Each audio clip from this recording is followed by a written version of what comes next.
මතීෂ පතිරණගේ example එක තියෙන්නේ කෝටි 61ක්.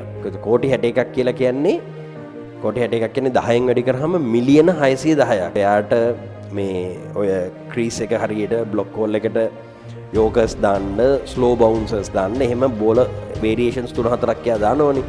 ඒත් අන්නේ වේරියේෂන්ස් 3-4කින් බැට් කරන බැට්ස්මන් කෙනෙක්ට ජජ් කරන්න බැරි වෙන්න බෝල 16ක් මේ බෝල 24ක් නේ ඉනින් එකට දාන්න තියෙන. ඔන්න ඔය බෝල ටික ඕවර්ස් 4 දාන්න තියෙන ස්කිල් එක.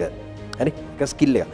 එයාට මේ ඕවර්ස් 20ක් 25ක් ටෙස්ට් මැච් එකක වගේ එකම ලෙන්ත් එකේ බෝල් කරන්න තියෙන ස්කිල් එක වැලියු එකක් වෙන්නේ නැහැ එතෙන්ට. එතන වැලියු වෙන්නේ වේරියේෂන්ස් එක්ක බැට්ස්මන් කෙනෙක්ට යාව ගෙස් කරන්න බැරි වෙන විදියට, ජජ් කරන්න බැරි වෙන විදියට බෝල 24ක් වේරි කරලා දාන්න තියෙන ස්කිල් එකක්.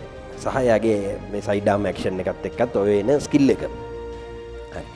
එතකොට කෝටි 61ක් කියලා කියන්නේ මිලියන 610ක්. හරි? කීයද? මිලියන 610ක්. ඒ මිලියන 610 යාට ගෙවන්නේ මැච් 16කට ප්ලේ ඔෆ්ස් උත් එක්ක මැච් 18කට.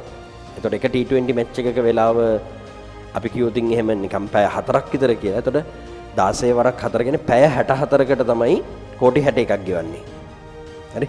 මේ ක්‍රිකට් ගහන්න පැය ප්‍රැක්ටිස් සෙෂන්ස් අරම යතනම ඉෆෙක්ටිව් පැය 64කට. පැයකට කෝටියක විතර රේට් එකක් නේ ඒක.